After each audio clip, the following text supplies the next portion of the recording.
Welcome back to Bridges. My name is Donnie, and if you were with us the first segment, you remember being introduced to Chris Varwig, who's a candidate for Toledo Public School, and Perry Lefevre, who's also a candidate for Toledo Public School Board, the Board of Trustees for Toledo Public Schools. So we were talking about, as we went to break, the schools that are not performing well, and unfortunately, the schools that are not performing well have a history of not performing well. There are a few that have really surprised in terms of, getting up there in terms of performance, and those are the ones that seem to be focused more on the kids directly, those that have the WO and MO programs that Dr. Durant is pushing quite aggressively. But what do you think? What are your ideas about what the administration should do, or do you have any about what they should do in terms of performance? We can't have kids not graduating from school. Agreed. Two things. First off, universal preschool programs, without a doubt. We need to have kids come to school who are ready and eager to learn. That is there's no question about that. So what's it mean? Well, we need to get those kids reading. And I will quote another person that appeared on this network another day, but that if those kids are reading at grade level, at first grade, they will be successful in high school later on. It's that simple. We need to get them interested in reading, and good preschool programs are the way to go. Second, and this is theory, it's some idea out there, I know some folks are supporting it, the idea of the school to prison pipeline. And I don't know if you're familiar with that or Absolutely. not, but we need to do something about that. Now, two reasons Why for that. don't you explain that for folks who may not? The school to prison pipeline essentially theorizes that kids who get bored in school, act up because of zero tolerance policies, they get kicked out with nothing to do. They ultimately find themselves into a life of crime or at least criminal acts that result in prison. We need to break that cycle. The cycle, in my opinion, is caused by zero tolerance policies on behavior. Kids are kids. We need to allow them at least some leeway. And we shouldn't be kicking them out first time they get in trouble, second time they get in trouble, or even maybe a 3 strikes policy. I'm not convinced. What should we do? What should we do with those kids, though? Because, for the other, it's such a tough argument. Right. Because I agree with you. Right. And then I hear the parents in my other ear saying, but these kids are disruptive to my kids. And my kids are here to learn too. And we can't babysit these kids that are difficult. So what do we do? They're in that tough situation. What do we do? Chris, well, you know what? Right now the district is doing the PBIS, which is the Positive Behavior Intervention. And you know what? It's working. It's working. It's a slow process, but the first year they started out with, I believe, 6 schools, and in 5 of those 6 schools, there's anywhere from a 20 to 50% improvement when it comes to discipline. So that's something we need to look at. And I know Dr. Durant is data-driven, and I am in full support of him. I think he's going to do a great job. But you know what, we do need to do a better job. We need to bring the community into the schools, like with the HUB program. The community doesn't know what we need until we let them know. So we need a better job of that. But and then here's the difficult balance with that, because I am one who really supports community involvement in most of our community organizations. We need to make sure that the community is well informed and a part of many decisions that happen that ultimately affect their lives. However, just because you went to school, just because you went to graduate from high school doesn't mean you know how to run a school system. Agreed. And I think that there is a balance to be had between that community input and allowing those professionals to run that district.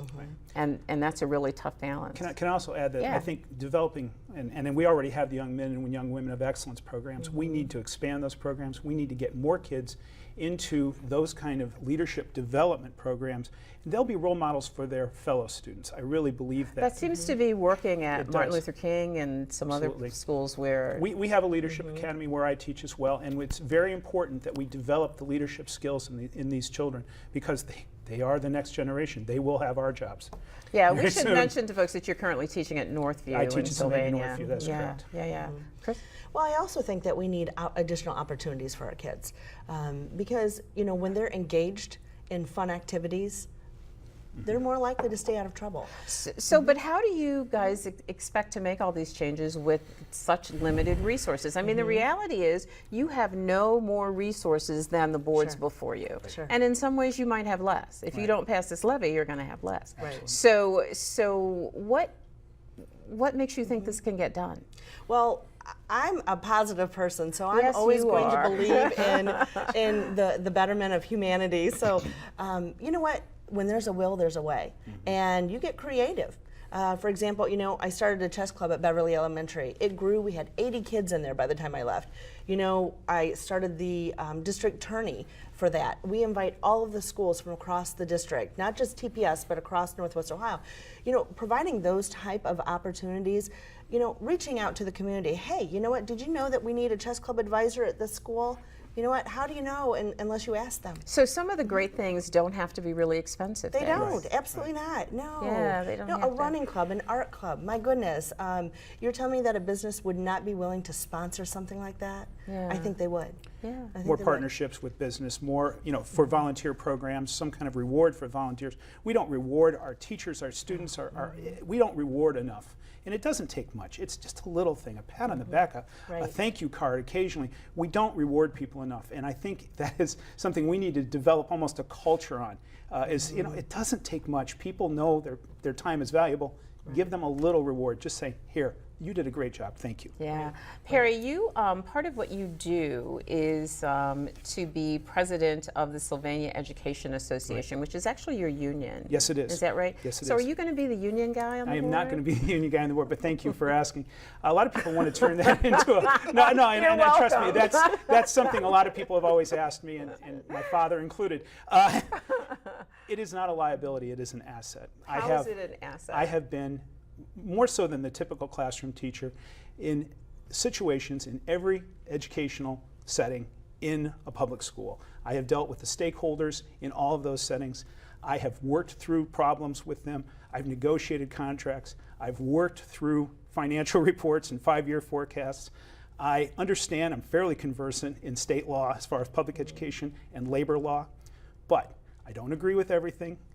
I do have my own opinion on education. I am a strong advocate of public education first and foremost. And I am very much involved in Toledo Public Schools being successful. Again, I believe they should be the pride of our community. Well, you know, one of the reasons that's an important question, I mean, just the kinds of things that people connect to unions and Right. those discussions aside, is that this board has the reputation of being a fairly contentious board. Now, it's calmed down. Clearly, it's calmed down in the last year or so. But geez, we can't afford to have it go back that way. Do you guys have any special ways that you intend to keep that from happening? Because your issues are difficult issues. Your issues are difficult ones. Yeah, it certainly is. Well, I think from my background, what I've been able to do by working with the parent groups across the district, those take great negotiating skills. Let me tell you, sometimes they can get pretty contentious at the meetings. Right. But you know what? I think being a positive, having a positive outlook and bringing that networking together and true teamwork approach. I'm not going to have the answers to everything, but I certainly will research. I will do the hard work, whatever it takes. And at the end of the day, it really is about what is best for our kids. That's bottom line. You would The agree teamwork, with that as absolutely well? teamwork, and I have to be honest, despite what some folks may think of me, I come with no agenda.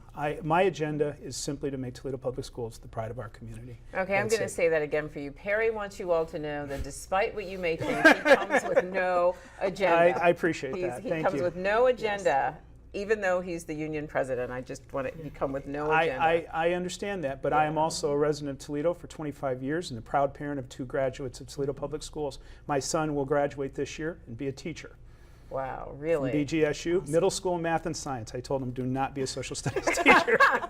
That was my favorite subject. Mine too, but he's much better suited for math and science and loves middle school. That's good. We That's need great. male teachers. Agreed. We need male teachers. It's we so do. good to hear that he's going to do that. So you guys are pretty enthusiastic about your opportunities. You don't see, you've got to see some looming issues in Toledo Public Schools. So the rest of us do.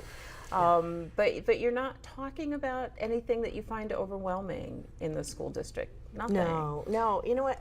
This is the right time for a positive perspective. You know what? We need to flip the switch on TPS as far as the negative entity that's out there, and everyone thinks of it when they think of TPS. There's this negative, automatic negative, and that saddens me because I see so much good there. I wonder why that is. I wonder why that is. I think that's a Toledoan trait, to be honest with you. That's And having lived here a unfortunate. long time now, I talk up Toledo as much as I can. I really do like where I live. Never wanted to leave once I came I here. know. I'm a proud Toledoan. We could have moved to the suburbs. We chose to stay here. True. I chose to send my daughter to a public school. That's important. These are where my roots are at. I love Toledo. I think TPS has great options for kids, but can we improve? Oh, absolutely we can, and we should. Yeah.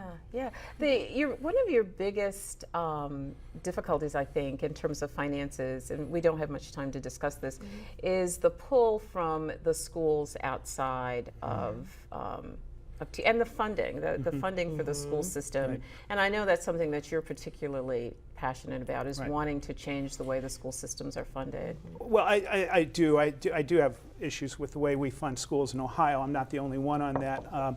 But I also do not like the draining of the funding through truly untested, unproven charter schools. Absolutely. I don't see where we need the competition there because they're unproven. There's really no success story there other than maybe one or two that stick out. I'm convinced that if we can start promoting pride in our district and showing just a little bit of success in Toledo Public Schools, we will reverse that trend. And it has happened. It has happened in Denver, where they have seen an 8 or 9% growth. Now, I haven't researched it, but we're gonna have growth to- in their public schools. We're going to have to let population. that be the last word, but that is a really important point that deserves a lot more discussion than we're able to give it today, and a lot more discussion, frankly, than it's getting statewide right now. So we're going to go away, but we'll be right back.